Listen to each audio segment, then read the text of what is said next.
मैं कर लूंगा। सो स्टूडेंट, अभी यहाँ पर क्या हमारा asthma, it means respiratory system से ऐसी कौन कौन सी डिजीज कॉज हो सकती है, थोड़ा हमें उनके बारे में देखना है। तो जो फर्स्ट डिजीज है हमारी वो है हमारा अस्थमा, और इसको दूसरी भाषा हम लोग ब्रोंकियल अस्थमा भी बोलते हैं। इट मींस रेस्पिरेटरी सिस्टम से जो डिजीज कॉज होती है वो एक अस्थमा, और दूसरी जो डिजीज हमारी सीओपीडी। सो जो हमारी जो फर्स्ट डिजीज वो अस्थमा है। हम आज अस्थमा के बारे में प्रॉपर डिस्कस करेंगे। तो सबसे पहले हम लोग इसकी डेफिनेशन की बात करेंगे कि अस्थमा होता क्या है।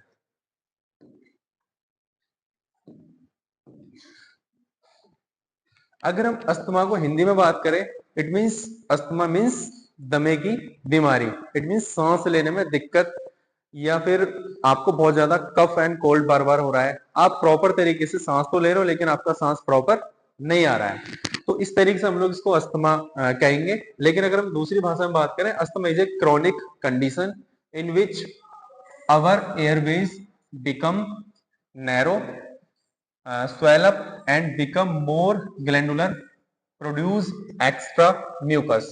जब भी किसी पेशेंट को अस्थमा कॉज होगा, उस कंडीशन में जो उसकी एयरवेज है, जहां से हम सांस, हमारा मतलब प्रोसेस चलता है, जहां से हमारे एयरवेज रास्ता होता है, या तो एयरवेज का जो रास्ता है वो बहुत ज्यादा छोटा हो जाए। इट मीन्स जैसे फॉर एग्जाम्पल ये आपकी एयरवेज है, और अभी यहाँ से क्या एयर प्रॉपर निकल रहा है, और जब आपको अस्थमा कॉज हो जाएगा तो उस कंडीशन में जो एयरवेज है, हो सकता है कि इसका साइज थोड़ा नैरो हो जाए, छोटा हो जाए। तो यहाँ पर क्या होगा, तो एयर यहाँ से पास होने में थोड़ा डिफिकल्ट होगी, प्रॉब्लम आएगी। उसके साथ साथ या फिर जो आपकी जो एयरवेज है, यहाँ पर फॉर एग्जाम्पल ये जैसे एयरवेज है, फॉर एग्जाम्पल यहाँ पर स्वेलिंग आ जाए, इन्फ्लामेशन कॉज हो जाए, तब ये कॉज होगा।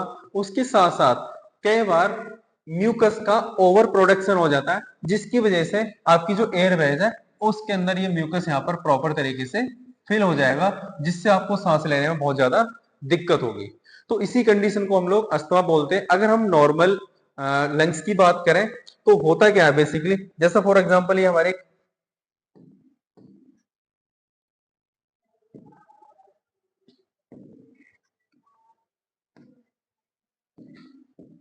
जैसा फॉर एग्जांपल ये हमारे एक नॉर्मल एयरवेज है, इसमें यहाँ पर कोई भी इंफेक्शन, कोई भी इंफ्लामेशन, या इसकी जो शेप साइज है इसमें कोई भी चेंजेस नहीं है, एकदम ये नॉर्मल एयरवेज है। जब भी अस्थमा कॉज होगा तो क्या क्या कंडीशंस आएंगी, जैसे फॉर एग्जांपल यहाँ पर अस्थमा कॉज हो चुका है, और इस कंडीशन में आप देखोगे कि जो हमारी एयरवेज है, जैसे पहली कंडीशन में क्या हो रहा है कि जो एयरवेज है की जो मसल्स है वो बहुत ज्यादा टाइट हो जाए, तब अस्थमा कॉज होगा। दूसरा, इसके अंदर कोई इन्फ्लामेशन कॉज हो जाए, इट मीन स्वेलिंग आ जाए, तब अस्थमा कॉज होगा।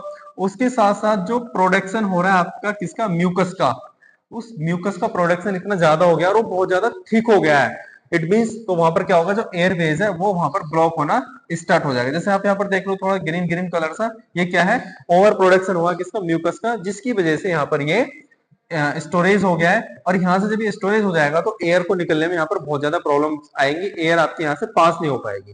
कई बार क्या होता है कि जो हमारी मसल्स होती हैं उनका कॉन्ट्रेक्शन बहुत ज्यादा बढ़ जाना, तब ये प्रॉब्लम कॉज हो सकती है। अगर कॉन्ट्रेक्शन प्रॉपर बढ़ रहा है तो रिलैक्सेशन भी होना बहुत जरूरी है। तो ये दोनों प्रॉपर चलते हैं तो उस केस में तो अस्थमा कॉज नहीं होगा, लेकिन कॉन्ट्रेक्शन बढ़ गया तो फिर अस्थमा आपका कॉज हो जाएगा। तो आप यहाँ पर ये अस्थमा की कंडीशन आप यहाँ से देख सकते हैं प्रॉपर तरीके से कि हमारा जो अस्थमा जब कॉज होता है तो क्या क्या कंडीशंस हमारी जो एयरवेज उसमें कॉज हो जाती हैं। अभी हम बात करें, this can make breathing difficult. तो सबसे पहला सिम्टम्स जो पेशेंट को कॉज होगा, उसको सांस लेने में बहुत दिक्कत आएगी, वो सांस लेने की पूरी कोशिश करेगा लेकिन उसको प्रॉपर तरीके से सांस नहीं मिल पाएगा। दूसरा, कफिंग, बहुत ज्यादा खांसी। उसके साथ साथ शॉर्टनेस ऑफ ब्रीथ, सांस लेगा लेकिन उसको सांस लेने में दिक्कत आएगी, उसकी जो ब्रीथ का जो प्रोसेस है वो बहुत ज्यादा शॉर्ट हो जाएगा, शॉर्टनेस हो जाएगी। सांस लेगा लेकिन कई बार क्या करेगा, गले को पकड़ेगा, सांस लेने की पूरी कोशिश करेगा लेकिन उसको प्रॉपर जो ऑक्सीजन की डिमांड है उसको वहां पर नहीं मिल पा रही है, क्योंकि हमारी जो एयर सैक है वो ब्लॉक हो गई है, उसमें इन्फ्लामेशन कॉज हो गया है, या फिर म्यूकस का प्रोडक्शन हो गया है, जिसकी वजह से ऑक्सीजन प्रॉपर वहां पर ट्रांसफर नहीं हो पा रही है।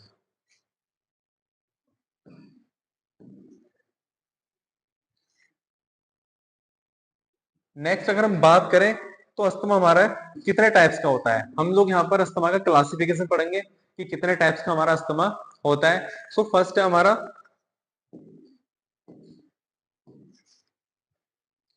फर्स्ट अगर हम अस्थमा की बात करें तो सीजनल अस्थमा है। इट मींस जैसे हमारा मौसम चेंज होता है तो मौसम चेंज के अकॉर्डिंग भी हमें अस्थमा कॉज हो सकता है। जैसे some of the people not tolerate even the minute changes in the season, cold, hot और रेन। क्योंकि हमारे यहाँ पर क्या होता है इंडिया में, मतलब यूपी की अगर हम बात करें तो 3 बार मौसम चेंज होता है। जैसे कई बार ज्यादा सर्दी पड़ने लग जाती है तब भी बहुत सारे पेशेंट को अस्थमा कॉज हो जाता है। कोल्ड कफ जैसी ये डिजीज कॉज होती है। तो due to the seasonal variation, allergic reaction also occurs and leads to complicated if not tolerate during the starting conditions। तो ये जब मौसम हमारा चेंज होगा तो उस कंडीशन में अगर कोई भी ऐसा कोई इन्फेक्शन कॉज हुआ या कोई आपकी जो एयर सैक है वो वहां पर इन्फ्लामेशन हुआ, कोई इन्फेक्शन कॉज हुआ, तो ये क्या है कि स्टार्टिंग अगर हम इसको टॉलरेट करते हैं तो उस कंडीशन में वो धीरे धीरे धीरे धीरे क्या होगा, वो अस्थमा में कन्वर्ट हो जाएगा। और मोस्टली मैंने देखा है कि जब भी अस्थमा कॉज होता है तो जो सर्दियों वाला मौसम आता है उसमें सबसे ज्यादा प्रॉब्लम्स होती है अस्थमा की। उसमें ही सबसे ज्यादा ये डिजीज कॉज होने की संभावना बनी रहती है। दूसरा है हमारा एलर्जिक अस्थमा। इसमें किसी भी चीज से कोई एलर्जी कॉज हो जाए, जैसे फॉर एग्जांपल एलर्जेंस, जैसे पोलन हो गया, कोई भी प्लांट है, प्लांट के पोलन से उनसे भी आपको कोई डिजीज कॉज हो सकती है अस्थमा। या फिर एनिमल का कोई डेंड्रफ है उससे भी अस्थमा कॉज होने की संभावना रहेगी। या फिर बहुत ज्यादा कोई ऐसा एरिया है जहां पर डस्ट बहुत ज्यादा हवा में मूवमेंट कर रहा है, बहुत ज्यादा पोल्यूशन बहुत ज्यादा फैला हुआ वहां पर, तब भी आपको यहाँ पर अस्थमा कॉज हो जाएगा। दूसरा है हमारा थर्ड वाला जो पार्ट है वो है ऑक्यूपेशनल अस्थमा। इस कंडीशन में क्या होगा कि आपकी जो वर्किंग है, मतलब आपका जो काम है वो किस टाइप का वर्क है आपका, आप किसी इंडस्ट्री के अंदर काम कर रहे हो या फिर आप किसी ऐसे डस्टिंग एरिया में काम कर रहे हो जहां पर बहुत ज्यादा डस्ट उड़ रही है, या फिर आप किसी केमिकल की कोई कंपनी या कोई फैक्ट्री वहां पर काम कर रहे हो, तो उसके ऊपर भी आपकी अस्थमा की डिजीज डिपेंड रहती है। फॉर एग्जाम्पल आप किसी केमिकल की इंडस्ट्री में काम कर रहे हो तो वहां पर बहुत सारे ऐसे केमिकल्स है जो हमारे रेस्पिरेटरी सिस्टम के लिए बहुत ही ज्यादा हार्मफुल रहते हैं। और अगर हम उस पर्टिकुलर एरिया में कंटिन्यूस रह रहे हैं, वहां पर वर्किंग कर रहे हैं, तो वहां पर अस्थमा कॉज होने की संभावना बहुत ज्यादा रहेगी और आपको अस्थमा बहुत आसानी से कॉज हो जाएगा। फोर्थ है हमारा एक्सरसाइज इंड्यूस अस्थमा। कई बार हम लोग due to the excessive exercise also lead to the asthma. बहुत ज्यादा हम लोग एक्सेसिव एक्सरसाइज करते हैं जिसकी वजह से कभी कभी हमारा अस्थमा कॉज हो जाता है। ये बहुत ही कम चांस रहते हैं इसको कॉज होने के, कभी कभी बाय द वे कॉज होने की संभावना रहती है। लेकिन ये जो केमिकल वाला पार्ट है सबसे ज्यादा कॉज होगा। उसके बाद जो एलर्जी होती है, कुछ एलर्जेंस होते हैं, डेंड्रफ वगैरह, डस्ट या कोई भी अदर पार्टिकल्स, उनसे बहुत ज्यादा संभावना रहती है।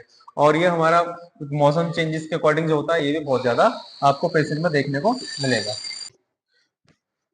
सो स्टूडेंट, नेक्स्ट हमारा कॉजेज, अस्थमा हमारा किस किस तरीके से कॉज हो सकता है। It means एडियोपैथोजेनेसिस। कॉज होने के बहुत सारे कारण होते हैं।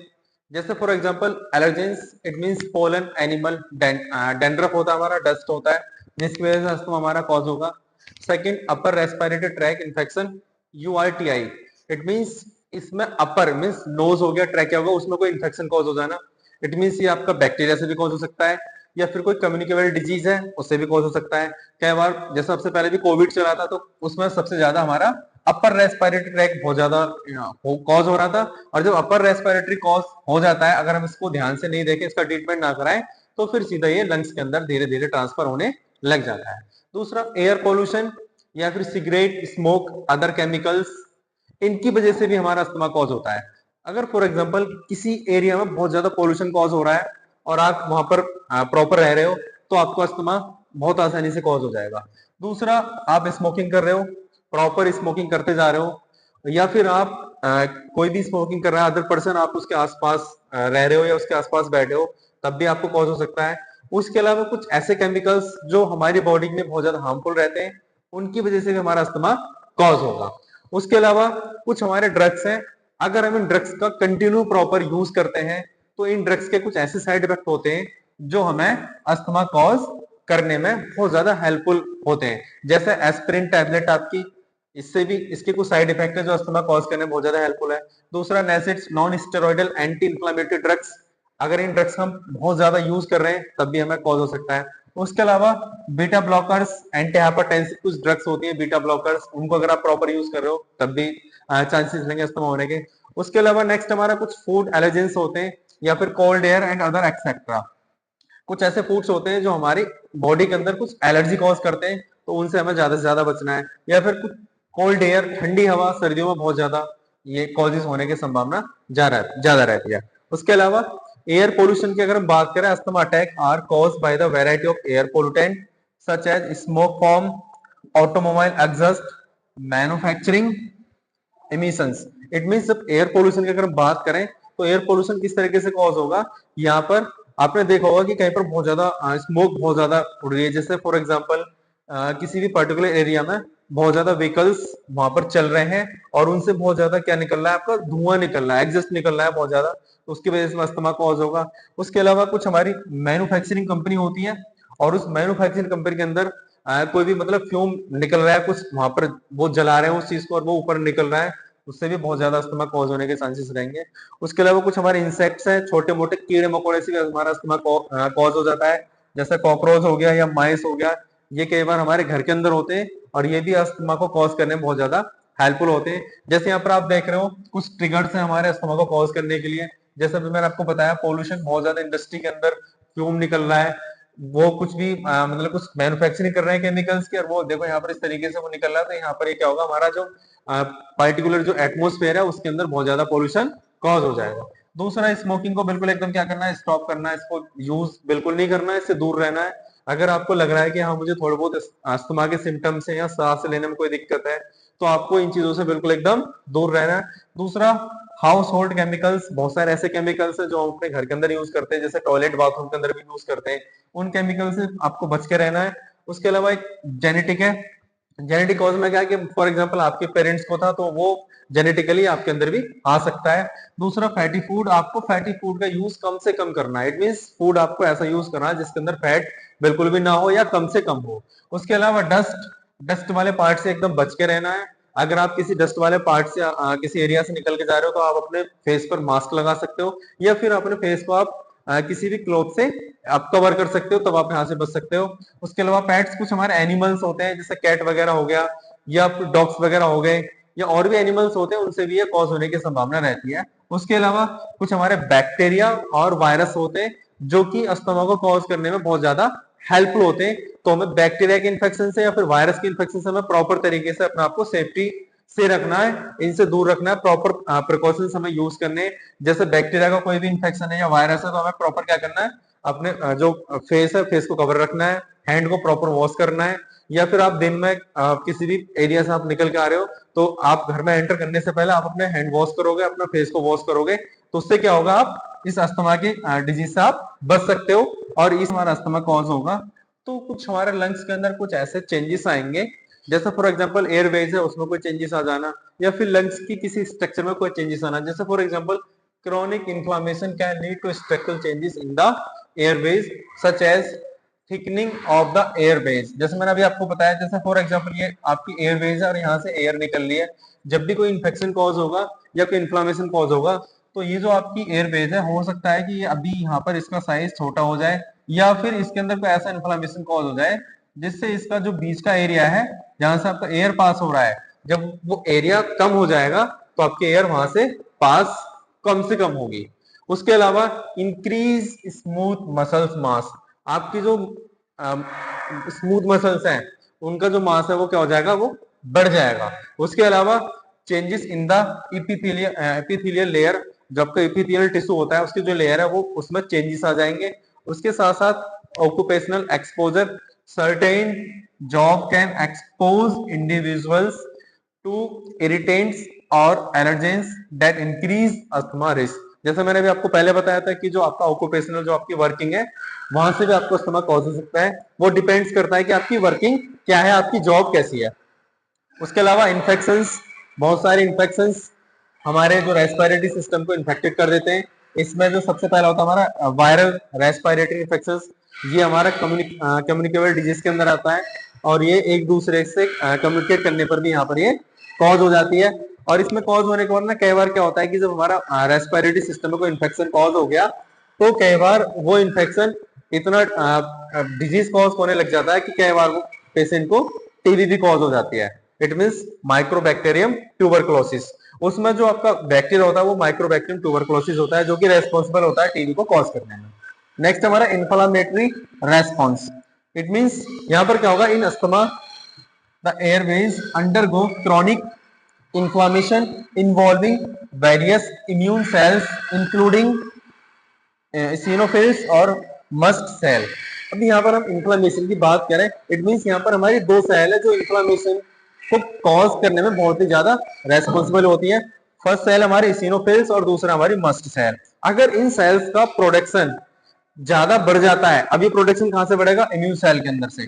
इट मींस इम्यून सेल्स होती हैं जो इन दोनों सेल्स का प्रोडक्शन करती हैं, और अगर इनका प्रोडक्शन ज्यादा बढ़ गया तो उस कंडीशन में यहाँ पर हमारी जो एयर सैक है इन्फ्लामेशन कॉज हो जाएगा, स्वेलिंग आ जाएगी यहाँ पर।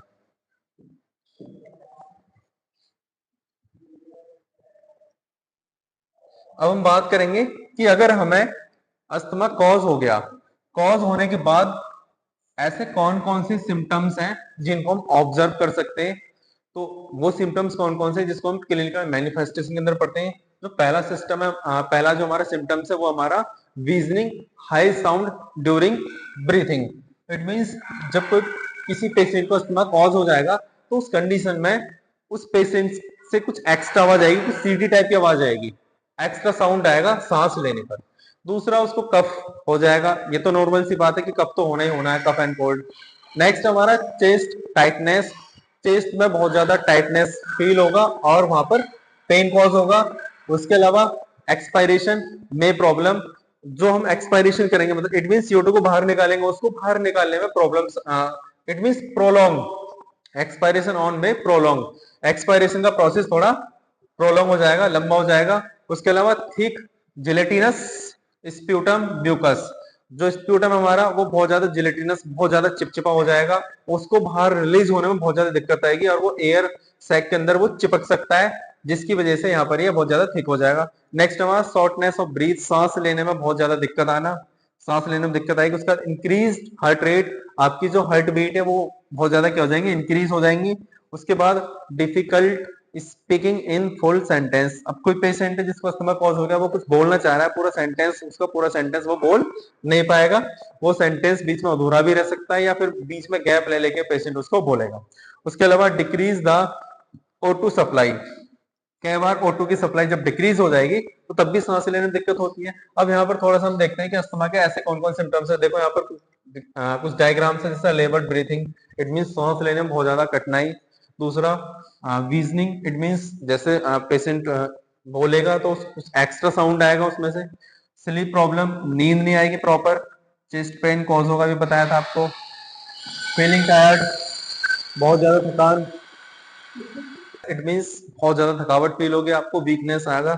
उसके अलावा कॉमन कोल्ड, कॉमन कोल्ड कभी भी कॉज हो सकता है, या फिर एलर्जीज कॉज होना, या फिर फ्रीक्वेंटली कफिंग, कफ का बार बार रिलीज होना, ये कुछ हमारे सिम्टम्स हैं जब किसी पेशेंट को हमारा अस्थमा कॉज हो जाएगा तो ये सिम्टम्स हमको वहां पर दिखाई देंगे। अब यहाँ पर आप देख रहे हो थोड़ा सा ये डायग्राम है, इस डायग्राम में क्या हो रहा है कि जो हमारा स्प्यूटम है वो स्टोरेज हो गया है। अब जब स्प्यूटम वहां पर स्टोरेज हो गया है, चिपक गया है, तो ऑब्वियसली बात है कि सांस लेने में तो दिक्कत आएगी आएगी। ठीक है, सो नेक्स्ट हम बात करेंगे कि किसी पेशेंट को फॉर एग्जांपल अस्थमा कॉज हो गया है, तो अस्थमा कॉज होने के बाद ऐसे कौन कौन से डायग्नोस्टिक, ऐसे कौन कौन से टेस्ट हैं जिनसे हम लोग पता लगा सकते हैं कि हाँ पेशेंट को क्या वास्तव में अस्थमा कॉज हुआ है।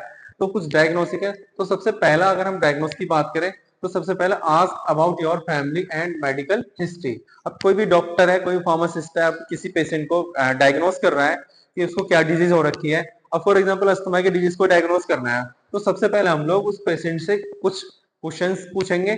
उसमें क्या होगा, उसकी फैमिली हिस्ट्री को लेकर कुछ क्वेश्चंस होंगे और उसकी कुछ मेडिकल हिस्ट्री, मींस उसने अब से पहले कोई ट्रीटमेंट तो नहीं लिया, कुछ ऐसी मेडिसिन तो नहीं ली जिनकी वजह से उसको ये अस्थमा कॉज हो गया हो। दूसरा हमारा physical examination.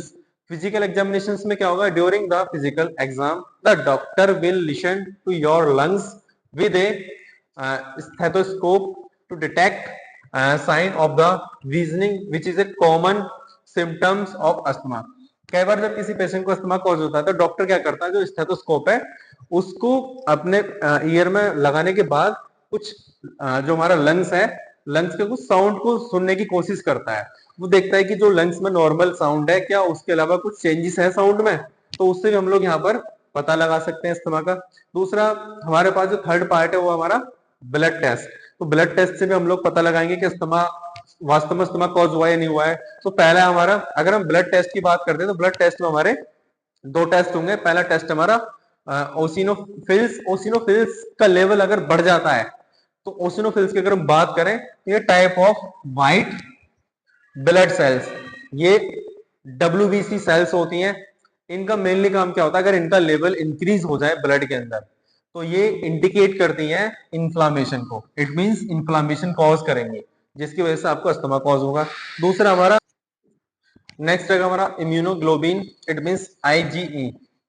Elevate IG level suggest A allergic component for asthma. अगर IgE का लेवल इंक्रीज हो जाता है तो उस केस में अस्थमा होने की संभावना ज्यादा रहेगी। तो हम लोग इम्यूनोग्लोबिन ई टेस्ट से हम लोग पता लगा लेंगे कि क्या इसका लेवल बढ़ तो नहीं रहा है। ओके, सो नेक्स्ट हमारा फोर्थ, चेस्ट एक्सरे और CT स्कैन। ये थोड़ा कॉस्टली होते हैं हमारे। इसमें मोस्टली होता क्या है कि जो हमारा लंग्स है, लंग्स के जो भी पार्ट्स हैं, हम उनके स्ट्रक्चर को डायग्नोस कर सकते हैं कि क्या किसी स्ट्रक्चर में कोई चेंजेस तो नहीं है। अगर कुछ ऐसा आपको लग रहा है कि हाँ कुछ चेंजेस आया या कोई इन्फ्लामेशन कॉज हुआ है तो हम लोग चेस्ट एक्सरे और CT स्कैन से हम लोग वहां पर उसका पता लगा लेंगे।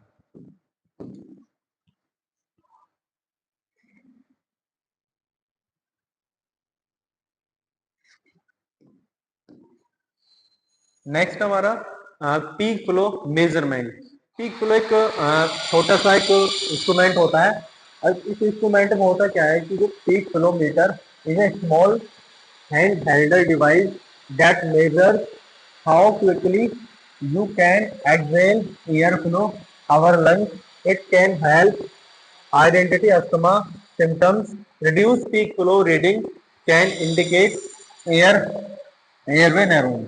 इसमें अगर क्या होगा कि एक छोटा सा इंस्ट्रूमेंट होता है, उस इंस्ट्रूमेंट से हम पेशेंट को इस इंस्ट्रूमेंट का यूज कराते हैं और उसमें थोड़ा एयर फ्लो कराते हैं प्रेशर के साथ। तो अगर उसमें कुछ रीडिंग्स होती हैं, जैसे पेशेंट उसमें अपनी एयर फ्लो करेगा तो वो रीडिंग्स उसमें रिकॉर्ड हो जाएंगी।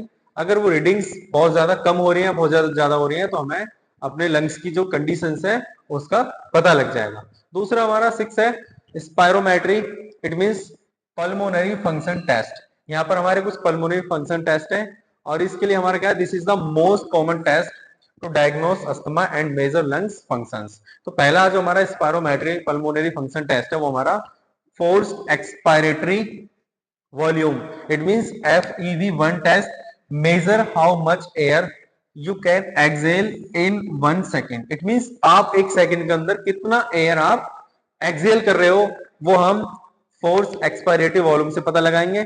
दूसरा टेस्ट है हमारा force vital capacity. It means इसमें क्या होगा कि आप टोटल कितना वॉल्यूम में आप अपना एयर क्या कर रहे हो, एक्सेल कर रहे हो, हम वहां पर इसका पता लगा लेंगे।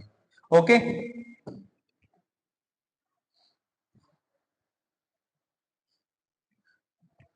अब यहाँ पर हमारा जो डायग्नोस वाला पार्ट था वो खत्म हो गया। अब हम बात करेंगे कि अगर हमें अस्थमा भी कॉज हो गया है, हमें कंफर्म भी हो गया है कि हमने डायग्नोस के लिए अस्थमा प्रॉपर है, एकदम क्लियर कंडीशन में, तो हमें उसको क्या करना है, ट्रीटमेंट करना है। तो ट्रीटमेंट करने के लिए हमारे पास फार्माकोलॉजिकल मैनेजमेंट की कुछ मेडिसिन होती हैं, जिसमें हम लोग कुछ मेडिसिन का यूज करके अस्थमा को ट्रीट करते हैं। अब जो हमारा पहला जो ड्रग रहेगा, पहली क्लास रहेगी, वो हमारा शॉर्ट एक्टिंग बीटा एगोनिस्ट। अब इसकी अगर हम बात करें बीटा एगोनिस्ट के अंदर कौन कौन सी ड्रग्स हैं, फॉर एग्जांपल एल्ब्यूट्रॉल, लीवाब्यूट्रॉल, ये ड्रग्स हैं। इनका जो मेन फंक्शन है वो क्या है, relax bronchial muscles, providing quick relief of wheezing and shortness of breath. अभी फॉर एग्जांपल किसी को अस्थमा कॉज हो गया तो अगर हम शॉर्ट नाइट बीटा ब्लॉकर 2 ड्रग्स देते हैं तो वो ब्रोंकियल मसल्स को क्या करेगा, रिलैक्स करने का काम करेगा और तुरंत क्या करेगा, जो एक साउंड आ रहा है या फिर शॉर्टनेस ऑफ ब्रीथ जो हो रही है उसको एकदम क्या करेगा, उसमें रिलीव करेगा, उसको ठीक करेगा। दूसरा ड्रग हमारा एंटी कोलिनर्जिक्स। एंटी कोलिनर्जिक की अगर हम बात करें तो आइप्राटोपियम ब्रोमाइड, ये ड्रग्स है हमारा। इसका मेन काम क्या है कि आपकी कोई भी एयर एयर की कोई भी वेज आपकी ब्लॉक हो गई है तो उसको क्या करेगा, ये ओपन करेगा, ओपन करने का काम करेगा। ओके, नेक्स्ट हमारा सिस्टमिक कॉर्टिकोस्टेरॉइड्स, ये हमारे कुछ स्टेरॉइड्स होते हैं, जैसे for example prednisone, methyl prednisolone, ये हमारे ड्रग्स हैं। इनके फंक्शन क्या है, reduce inflammation during severe asthma attack. अगर सीवियर अटैक आपको आ गया है और इन्फ्लामेशन भी कॉज हुआ है तो उस इन्फ्लामेशन को रिड्यूस करने में ये ड्रग्स बहुत ही ज्यादा हेल्पफुल है। फोर्थ हमारा लॉन्ग टर्म कंडीशन मेडिकेशन, तो लंबे टाइम के लिए हम लोग यूज करेंगे इनको। तो पहला हमारा इनहेल्ड कॉर्टिकोस्टेरॉइड्स। इनहेल्ड कॉर्टिकोस्टेरॉइड्स में हमारा जो ड्रग है वो हमारा फ्लूटिकासोन, दूसरा ब्यूटीसोनाइड और बैक्लोमिथासोन। ये हमारे 3 ड्रग्स हैं जो लॉन्ग टर्म कंट्रोल मेडिकेशन है, जो कि हम इनको इनहेल नोज के थ्रू हम इनको लेंगे। और इनके अगर हम फंक्शन की बात करें तो इनके फंक्शन कौन कौन से हमारे, पहला फंक्शन हमारा रिड्यूस एयरवेज इन्फ्लामेशन। आपकी जो एयरवेज है, आपको जो जहां से एयर आपकी पास हो रही है उस रास्ते में कोई इन्फ्लामेशन आ गया है, उस रास्ते में कोई स्वेजन आ गया है या स्वेलिंग आ गई है, उसको ये तीनों ड्रग्स हमारे सूजन को एकदम क्या करेंगे, रिड्यूस करेंगे, कम करेंगे। नेक्स्ट है हमारा लॉन्ग एक्टिंग बीटा 2 एगोनिस्ट। अब लॉन्ग एक्टिंग बीटा 2 एगोनिस्ट की अगर हम बात करें तो इसके भी कुछ ड्रग्स हैं अपने। अब पहला ड्रग्स की हम बात करें सालमेट्रोल और फॉरमेट्रोल, ये मार्केट में भी आते हैं और इनका जो मेन फंक्शन है वो क्या है, प्रोलॉन्ग ब्रोंकियोडाइलेशन। इट मींस जो हमारा ब्रोंक्यूल्स है उसको डायलेट करने का काम करेगा। फोर्थ है हमारा ल्यूकोट्राइनिन मॉडिफायर्स। इसके एग्जांपल की बात करें मॉन्टेल्यूकास्ट, बहुत मार्केट में आती है, या फिर जेफिल्यूकास्ट, ये ड्रग्स हैं जो हमारा अस्थमा को ट्रीट करने में बहुत ज्यादा हेल्पफुल है। इनकी अगर हम बात करें, इनका जो फंक्शन है वो क्या है, ये क्या करता है, mainly block substances that cause inflammation and bronchoconstriction. It means ऐसे कुछ सब्सटेंसेस जो कॉज हो रहे हैं, जो इन्फ्लामेशन कॉज कर रहे हैं, उन सब्सटेंसेस को ब्लॉक करने में ये हेल्प करेंगे। नेक्स्ट हमारा mast cell stabilizers. Mast cell immune system से रिलीज होती है और ये रेस्पॉन्सिबल होती है किसके लिए, इन्फ्लामेशन कॉज करने के लिए। तो इसको कंट्रोल करने के लिए हमारा क्रोमाइलोन सोडियम ड्रग्स अवेलेबल है जो मस्ट सेल के रिलीज होने को स्टॉप करेगा। ओके, सो नेक्स्ट है हमारा इम्यूनोमॉड्यूलेटर्स। इम्यूनोमॉड्यूलेटर्स की अगर हम ड्रग्स की बात करें, ओमलाजुबाब, नेक्स्ट मी पॉलीजुमाब और बैनरा ली जुबाब, ये हमारे 3 ड्रग्स हैं जो कि मस्ट सेल इम्यूनोमॉड्यूलेटर के लिए रेस्पॉन्सिबल है। अगर हम इनके फंक्शंस की बात करें तो इनके फंक्शंस है ना, target specific pathway in the inflammation process for modulate the severe asthma. तो मेनली जो इन्फ्लामेटरी जो प्रोसेस है उसको ही क्या कर रहा है, ये उसको स्पेसिफिक टारगेट करेगा और उस इन्फ्लामेटरी प्रोसेस से जो हमारा अस्थमा कॉज हो रहा है उसको कंट्रोल करेगा।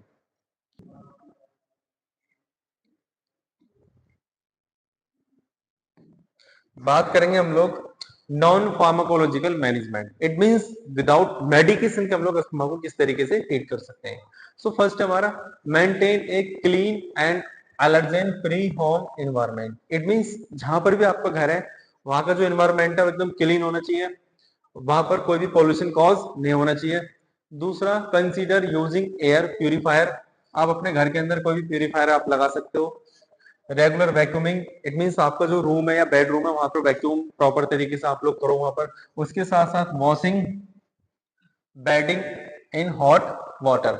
इट मींस आपकी जो बेड की सीट है या जो भी क्लॉथ है आप उनको proper hot water, it means गर्म पानी के अंदर उनको वॉश करो, तब आप अस्थमा से बच सकते हो। उसके अलावा avoid the smoking, drinking, swing and risk factor which is responsible for other disease manifestation.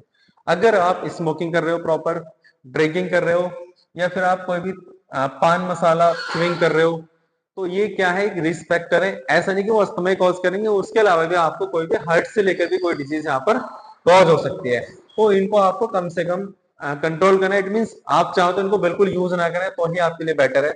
Next है हमारा regular use the home remedies and natural product in the daily life. आपके घर के अंदर कुछ नेचुरल रेमेडीज होती हैं, जैसे फॉर एग्जांपल जिंजर हो गया, टर्मेरिक हो गया, टी लीव हो गया, या फिर आपका तुलसी हो गया, आप उनका यूज करो प्रॉपर, तो आप यहाँ पर अस्थमा को ट्रीट कर सकते हो। नेक्स्ट हमारा follow doing the regular pranayama, yoga, exercise etcetera increase the lungs capacity और हेल्थ। अगर आप प्रॉपर प्राणायाम कर रहे हो या फिर योगा कर रहे हो, आप एक्सरसाइज कर रहे हो प्रॉपर डेली मॉर्निंग में, तो आपकी जो लंग्स की कैपेसिटी है वो एकदम हेल्थी रहेगी और आपको कोई भी लंग्स से लेकर कोई डिजीज कॉज नहीं होगी। उसके अलावा engage in a regular physical activities as it can improve lungs function and overall health. For example, आप डेली इंगेज कर रहे हो regular physical activities, it means walking करना, रनिंग करना, स्विमिंग करना, तो आप इस चीज को करने से अपने लंग्स के फंक्शन को आप इंप्रूव कर सकते हो। उसके अलावा मेंटेन इन हेल्थी वेट, अपने वेट को कंट्रोल करना है, ज्यादा बॉडी के वेट को इंक्रीज नहीं करना है। उसके अलावा increase a balance diet, rich fruits, vegetables, omega 3 fatty acids, या उसके अलावा जो भी नेचुरल प्रोडक्ट्स हैं या जो भी नेचुरल फ्रूट्स हैं, जो भी सीजन में हमारे फ्रूट्स आते हैं या वेजिटेबल्स आती हैं, आप उनको सबसे ज्यादा से ज्यादा आप उनका यूज करो, जिससे आपके लंग्स की जो फंक्शन है वो प्रॉपर बेस्ट रहेंगे और कोई भी डिजीज आपको कॉज नहीं होगी। अभी हमने बात करी कि नॉन फार्माकोलॉजिकल से हम लोग कैसे ट्रीट कर सकते हैं। उसके अलावा हमारे कुछ और भी प्रोडक्ट है जो नेचुरली है और हमको बहुत आसानी से मिल भी जाएंगे, उनको यूज करके हम लोग अस्थमा को ट्रीट कर सकते हैं। जैसे treatment of asthma by using natural drugs, तो ऐसे कौन कौन से नेचुरल ड्रग्स हैं जिनसे हम लोग अस्थमा को ट्रीट कर सकते हैं और वो हमारे घर के अंदर अवेलेबल होते हैं। जैसे अगर हम पहले ड्रग्स की बात करें तो पहला ड्रग्स है हमारा जिंजर। जिंजर बोले तो हम इसको अगर हिंदी में बात करें तो अदरक बोलते हैं, सबके घर के अंदर अवेलेबल होती है और बहुत ही इंपॉर्टेंट ड्रग होता है ये अस्थमा के लिए, कोल्ड कफ के लिए, या फिर आपको अपने वेट को मैनेज करना है, वेट को कंट्रोल करना है, तो वहां पर बहुत ज्यादा हेल्पफुल होता है। तो अस्थमा के अगर हम जिंजर की बात करें तो एंटी इंफ्लामेटरी एक्टिविटीज होती है और एंटी ऑक्सीडेंट एक्टिविटीज होती है जिंजर के अंदर। Mainly ginger help to reduce the जो आपका एयरवे इन्फ्लामेशन है उसको कंट्रोल करेगा। उसके साथ साथ जो आपकी मसल्स है लंग्स की उसको भी रिलैक्स करेगा और उसके साथ साथ ब्रीथिंग की जो प्रॉब्लम है उसको इंप्रूव करने में हेल्प करेगा। अब इसकी यूज की बात करें कि इसको हम किस तरीके से यूज कर सकते हैं, यूज करने के हमारे पास बहुत सारे मेथड हैं। अगर हम मेथड की बात करें तो हम लोग इसको छोटे छोटे पीसेस में कट करके हम इसको ऐसे च्युइंग कर सकते हैं, हम तब इसको यूज कर सकते हैं। अगर आप इस तरीके से यूज नहीं करना चाह रहे हो तो आप इसके छोटे पीस करके इसका एक्सट्रैक्ट निकाल के आप किसी भी हॉट वाटर के अंदर इसको मिक्स करके आप वहां पर भी यूज कर सकते हो। और अगर आप इस तरीके से यूज नहीं करना चाह रहे हो तो आप इसको हनी के साथ कॉम्बिनेशन करके आप इसको यूज कर सकते हो। हनी के अंदर जब आप इसको कॉम्बिनेशन करोगे तो इसका बहुत अच्छा आपको रिजल्ट मिलेगा कोल्ड कफ में और अस्थमा की डिजीज में। उसके साथ साथ सेकंड है हमारा टर्मेरिक। सब लोग जानते हो टर्मेरिक हल्दी होती है, टर्मेरिक अगर इंग्लिश में बात करें तो टर्मेरिक, हिंदी में बात करें तो हल्दी। इसको दूसरे नाम से हम लोग कर्क्यूमिन के नाम से भी जानते हैं। मोस्टली सब लोग जानते हैं कि इसके अंदर anti inflammatory activities, anti bacterial properties होती है और एंटी ऑक्सीडेंट भी होती है। उसके साथ साथ इम्यूनो मॉड्यूलेटर भी होता है, इम्यून सिस्टम को भी स्ट्रॉन्ग करने में बहुत ज्यादा हेल्पफुल होता है। अगर हम इसके एक्टिव कॉन्स्टिट्यूएंट की बात करें तो इसके अंदर बहुत सारे ऐसे एक्टिव कॉन्स्टिट्यूएंट होते हैं जो हमारे हेल्थ के लिए बहुत ही बेनिफिट होते हैं। जैसे एक्टिव कंपाउंड्स हमारा टर्मेरिक, कर्क्यूमिन जो इसका मेन एक्टिव केमिकल कॉन्स्टिट्यूएंट है, जिस जो प्रॉपर्टी शो करता है, क्या एंटी इंफ्लेमेटरी प्रॉपर्टी शो करता है आपका। It may help reduce the inflammation, जो कि क्या करेगा आपका जो एयरवेज है वहां पर जो इन्फ्लेमेशन कॉज हो रहा है उसको रिड्यूस करने में बहुत ज्यादा हेल्पफुल रहेगा। अब बात करें इसको यूज कैसे करना है, इसको यूज करने के बहुत सारे मेथड है हमारे पास। आप इसको डेली बेसिस में जो आप घर के अंदर जो भी खाना खाते हो आप उसमें भी इसको यूज कर सकते हो। उसके साथ साथ बहुत सारे ऐसे मार्केट के अंदर जूस होते हैं, जैसे कैरेट जूस हो गया, आप उसमें भी डाल के इसको यूज कर सकते हो। उसके साथ साथ आप इसको कोई सूप फॉर्म में कन्वर्ट करके आप इसको यूज कर सकते हो, या फिर आप टर्मेरिक पाउडर लेकर आप हॉट वाटर के अंदर डाल के उसको गर्म करके आप उसको भी यूज कर सकते हो, या फिर आप टर्मेरिक की टी बना के भी आप उसको यूज कर सकते हो। उसके साथ साथ इसके और भी ऐसे यूज है, जैसे फॉर एग्जांपल आप मिल्क 1 गिलास ऑफ मिल्क में भी डाल के आप टर्मेरिक को ले सकते हो, तो वहां पर भी आपके लिए बहुत ज्यादा रेस्पॉन्सिबल रहेगी। उसके साथ साथ ऐसा नहीं है कि मतलब इसको हम यहाँ पर अस्थमा में यूज करेंगे, उसके साथ साथ ये पेन किलर भी होता है। अगर हम इसको दूध में डाल के यूज करते हैं तो एज ए पेन किलर का काम करता है, आपकी बॉडी के अंदर जो पेन है उसको ठीक करने में बहुत ज्यादा हेल्पफुल होगा ये आपका। उसके साथ साथ अगर आप इस तरीके से यूज नहीं करना चाह रहे हो तो दूसरा ऑप्शन ये भी है, आप इसको हनी के साथ कंबाइन करके आप वहां पर इसको यूज कर सकते हो। और कई बार हम लोग क्या करते हैं, जैसे आप यहाँ पर आप डायग्राम में देख रहे हो, ये आपका जिंजर हो गया, ये आपका हमारे यहाँ पर क्या हो गया, ये सॉरी ये आपका टर्मेरिक है, ये हमारा जिंजर है, और यहाँ पर आपको कुछ लेमन्स भी आपको यहाँ पर दिखाई दे रहे हैं, और उसके साथ साथ यहाँ पर आप हनी भी देख रहे हो। इनका कॉम्बिनेशन करके आप किसी भी हॉट वाटर में मिक्स करके इनका एक्सट्रैक्ट निकाल के आप यूज करते हो तो आपके इस्तेमाल में बहुत ज्यादा ये रेस्पॉन्सिबल होगा, आपकी डिजीज को ट्रीट करने में बहुत ज्यादा मदद करेगा।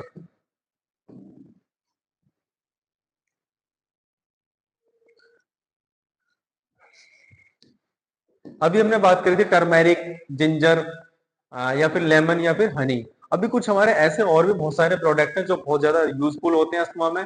जैसे अगर हम बात करें और भी ड्रग, जैसे यूकेलिप्टस हो गया। यूकेलिप्टस की अगर हम बात करें, अगर हम गांव के लेवल पे बात करें तो इसको हम लोग सफेदे के पेड़ के नाम से भी जानते हैं। और ये बहुत ही ज्यादा यूजफुल होता है अस्थमा के डिजीज के लिए, क्योंकि इसके अंदर एंटी बैक्टीरियल और एंटी इंफ्लामेटरी और साथ साथ एक्सपेक्टोरेंट तीनों प्रॉपर्टीज होती हैं। अगर एंटी बैक्टीरियल की बात करें, अगर मानो फॉर एग्जांपल आपको जो डिजीज कॉज हुई वो बैक्टीरिया से कॉज हुई है, तो ये एंटी बैक्टीरियल की तरह काम करेगा। अगर फॉर एग्जांपल स्वेलिंग कॉज हो गया तो एंटी इंफ्लेमेटरी की तरह भी काम करेगा। या फिर आपको जो स्प्यूटम है वो निकल नहीं रहा है, तो ये एज ए एक्सपेक्टोरेंट की तरह काम करेगा, आपकी स्प्यूटम को क्या करेगा, उसको पतला कर देगा, और पतला करने के बाद बहुत आसानी से वो आपका बाहर रिलीज हो जाएगा, रिमूव हो जाएगा आपका। तो ये यूकेलिप्टस है, बहुत ही इंपॉर्टेंट प्लांट है, और म्यूकस को तो क्लियर करने में बहुत ही ज्यादा हेल्पफुल है। उसके साथ साथ जो एयरवेज है उसको ओपन करने में बहुत ज्यादा हेल्पफुल होता है। ओके, और उसके साथ साथ जो ब्रोंकियल इन्फ्लामेशन कॉज हुआ है उसको भी क्या करेगा, रिड्यूस करेगा। यहाँ पे आप डायग्राम में देख सकते हो यूकेलिप्टस, आपको ये कहीं पर भी मिल जाएगा, क्योंकि यूपी के अंदर तो ये बहुत ज्यादा इसकी जो कल्टीवेशन कलेक्शन है वो बहुत ज्यादा है। उसके साथ साथ हमारा फोर्थ जो हमारा नेचुरल प्रोडक्ट आता है वो हमारा गार्लिक आता है। और सब लोग बहुत अच्छे से जानते हो कि गार्लिक को हम लोग लहसुन भी बोलते हैं दूसरी भाषा में। आप यहाँ पर डायग्राम भी देख रहे हो गार्लिक का। ये बहुत ही इंपॉर्टेंट आपका नेचुरल प्रोडक्ट है। बेसिकली अस्थमा के साथ साथ भी हम लोग इसको एंटी हाइपरलिपिडीमिया की तरह भी इसकी प्रॉपर्टी है। इट मींस आपके ब्लड के अंदर अगर कोलेस्ट्रॉल का लेवल इंक्रीज हो गया है तो उसको भी रिड्यूस करने में बहुत ज्यादा हेल्पफुल होता है। और साथ ही साथ कुछ और भी डिजीज होती हैं, जैसे एंटी बैक्टीरियल हो गया, या फिर जैसे कई बार छोटा मोटा कोई कैंसर की कोई डिजीज कॉज हो गई तो वहां पर भी आपका ये बहुत ज्यादा हेल्पफुल होता है। तो अगर हम इसकी बात करें तो एंटी इंफ्लेमेटरी प्रॉपर्टीज होती है और एंटी माइक्रोबियल प्रॉपर्टीज होती है, तो दोनों प्रॉपर्टीज शो कर रहा है, तो जो कि हमारे अस्थमा के डिजीज के लिए बहुत ही ज्यादा यूजफुल है। नेक्स्ट अगर हम गार्लिक कंटेंट्स की बात करें तो एलिसीन जो इसका मेन केमिकल कॉन्स्टिट्यूएंट है, जो ये दो प्रॉपर्टी शो कर रहा है वो एलिसीन की वजह से प्रॉपर्टी शो कर रहा है, और ये हमारा एंटी इंफ्लेमेटरी इफेक्ट शो करेगा। ओके, सो नेक्स्ट हमारा लिक्योराइज रूट, यहाँ पर आप देख रहे हो लिक्योराइज रूट आपको कहीं पर भी मिल जाएगी, किसी भी आप शॉप से इसको आप यहाँ पर खरीद सकते हो, या फिर आप इसका पाउडर भी आप मार्केट से ले सकते हो, लिक्विडाइज के नाम से आता है। और ये भी हमारे एक एंटी इंफ्लेमेटरी फ्रूट ड्रग है जो कि रेस्पॉन्सिबल है अस्थमा की डिजीज के लिए। और इसके साथ साथ इसमें एक प्रॉपर्टी और है एक्सपेक्टोरेंट। इट मींस जो आपका कफ है, कफ को रिलीज करने में बहुत ज्यादा हेल्पफुल होगा। और यहाँ पर कुछ और भी आप डायग्राम देख रहे हो, जैसे क्लोव है, क्लोव भी एक बहुत अच्छा अस्थमा के लिए बहुत ज्यादा यूजफुल होता है। हेम्प है, हेम्प को अगर हिंदी में बात करें तो भांग बोलते हैं, इसको लौंग बोलते हैं अगर हिंदी में बात करें। लेमन, लेमन का मैंने आपको बताया था। टी ट्री हो गया जो आपके चाय की लीव्स होती है, उनके अंदर बहुत सारी प्रॉपर्टी होती है। सिन्नामोन हो गया आपका दालचीनी, दालचीनी का अगर आप वाटर के साथ एक्सट्रैक्ट निकाल लेते हो तो ये आपके अस्थमा बहुत ज्यादा यूजफुल है। कुछ हमारे रोजमेरी है और हमारा यूकेलिप्टस, ये हमारा यूकेलिप्टस ये हो गया, इनका अगर आप एक्सट्रैक्ट निकालते हो, फिर इनका ऑयल भी यूज करते हो तो तब भी आपको अस्थमा में बहुत ज्यादा रेस्पॉन्सिबल है। यहाँ पे ऑयल आप क्लोव का भी निकाल सकते हो, या क्लोव का ऑयल आपको मार्केट से मिल जाएगा, लेमन ऑयल भी आपको मार्केट से मिल जाएगा, गार्लिक ऑयल भी आपको मार्केट से मिल जाएगा। और मोस्टली मार्केट से लेने की जरूरत भी नहीं है, आप आपके घर के अंदर ये सारी चीजें अवेलेबल है। अगर आपको किसी को अस्थमा के कुछ सिम्टम्स कॉज हो रहे हैं, कफ कोल्ड कुछ इस तरीके से कॉज हो रहा है, तो आप इनका इस्तेमाल करो, इनका यूज करो, और आप अपनी इस डिजीज को यहाँ पर कंट्रोल कर सकते हो। आप अस्थमा के डिजीज से बच सकते हो। ये अस्थमा के अलावा कोल्ड, कफ या कोई इंफेक्शन कोज हो रहा है, उन सबको यहाँ पर आप कंट्रोल कर सकते हो।